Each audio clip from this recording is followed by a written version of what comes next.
விஸ்வகர்மாவால் பிரதிஷ்டை செய்யப்பட்ட திருத்தலம். யமதர்மராஜா தவம் செய்த திருத்தலம். பெருமாள் சுந்தர பாகுவாக காட்சியளிக்கும் திருத்தலம். நுவரகங்கையாக ஓடும் திருத்தலம். இந்த மலைக்கு ரிஷபாத்ரி என்ற பெயரும் உண்டு. 18 படிக்கட்டுகள் கொண்ட கருப்பசாமியின் ஆலயம். காரப்பயிறு நைவேத்தியம் செய்யப்படும் ஆலயம். 108 திவ்ய தேசங்களில் ஒன்று. 3 ஆண்டுகளுக்கு ஒருமுறை மூலவருக்கு தைலக்காப்பு நடத்தப்படும் ஆலயம். தோசை பிரசாதம் வழங்கப்படும் ஆலயம். பாண்டிய மன்னர்கள், விஜயநகர மன்னர்கள், நாயக்க மன்னர்கள் திருப்பணி செய்த ஆலயம். ஜுவாலா யோக நரசிம்மர் உக்கிர ரூபத்தில் காட்சி தரும் ஆலயம். இந்த ஆலயம் எங்கு இருக்கிறது தெரியுமா? மதுரையில் இருந்து 21 கிலோமீட்டர் தூரத்தில் அமைந்துள்ளது கள்ளழகர் திருக்கோவில். அழகர் கோவில் 108 வைணவ திவ்ய தேசங்களுக்குள் ஒன்று. ஆழ்வார்களால் மங்களாசாசனம் செய்யப்பட்ட தலமாகும். திருமாலிருஞ்சோலை, மாவிருங்குன்றம், சோலைமலை போன்ற பெயர்களால் அழைக்கப்படுவதுண்டு. கருவறையில் இருக்கும் சுவாமியை ஸ்ரீ பரமசுவாமி என்றும், உற்சவரை அழகர் அல்லது சுந்தரராஜ பெருமாள் என்று அழைக்கப்படுகிறார். கோவில் கருவறை மீது எழுப்பப்பட்டுள்ள சோமசந்த விமானம் வட்ட வடிவில் உள்ளது.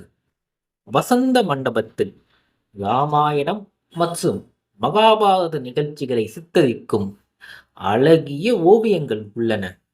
கோவிலை சுற்றி உள்கோட்டை மற்றும் வெளிக்கோட்டை எனப்படும் இரணியன் கோட்டை, அழகாபுரி கோட்டை அமைந்துள்ளது. கோவிலின் காவல் தெய்வமாக 18ஆம் படி கருப்பசாமி சன்னதியில் உள்ள கோபுரம் சிற்ப வேலைப்பாடுகள் மிக்கது. மூலவருக்கு நேர் பின்புறம் ஜுவாலா யோக நரசிம்மர் காட்சி தருகிறார். சிலப்பதிகாரத்தில் இளங்கோவடிகள் அழகர் மலையை பற்றி மிக அழகாக பாடியுள்ளார். அவ்வழி பளிராயின் இடத்து செவ்வழி பன்னீரி சிறை வந்து அரற்றும் தளத்தாள் வயலோடு தன் பூங்காவோடு கடம்பல கடந்து காடுடன் கழித்து திருமால் குன்றத்து செல்கிவீர் ஆயின் பெருமாள் கெடுக்கும் பிழமுண்டு என்று பாடியுள்ளார். அழகர் மலையில் தேரில் வரும்போது நடந்த அதிசயம். கிழக்கு மற்றும் தெற்கு அத வீதி சந்திக்கும் இடத்தில் ஒரு மூதாட்டியின் வீடு இருந்தது. அந்த மூதாட்டி அழகரின் தீவிர பக்தை. அந்த மூதாட்டி அழகருக்கு ஏதாவது படைக்க வேண்டும் என்று ஆசைப்பட்டார். ஆனால் அவர் வீட்டில் மிதுக்க வத்தல், கொள்ளு காரப்பயிர்தான் இருந்தனவாம்.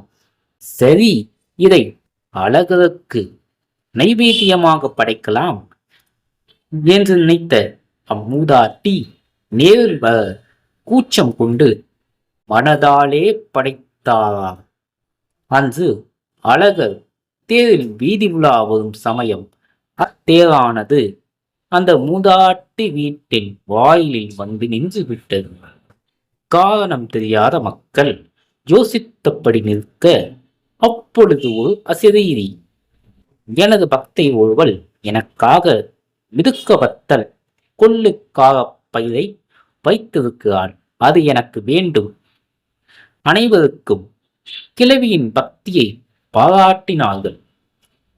என்றும் அந்த கொள்ளு காரப்பயிரை கள்ளழகர் தேரில் வரும்போது படைக்கப்படுகிறது. மூதாட்டியின் பக்தியை உலகறிய கள்ளழகர் தன் சித்திரை திருவிழாவில் ஒரு நாள் நெய்வேத்தியமாக கிளவி அளித்த பிரசாதம் இன்றும் படைக்கப்படுகிறது. மதுரையிலிருந்து 21 கிலோமீட்டர் தூரத்தில் ஆலயம் அமைந்துள்ளது. வாருங்கள் செல்வோம் சோலைமலைக்கு, அழகர்மலைக்கு, அருள் சோலைமலைக்கு. நன்றி, வணக்கம்.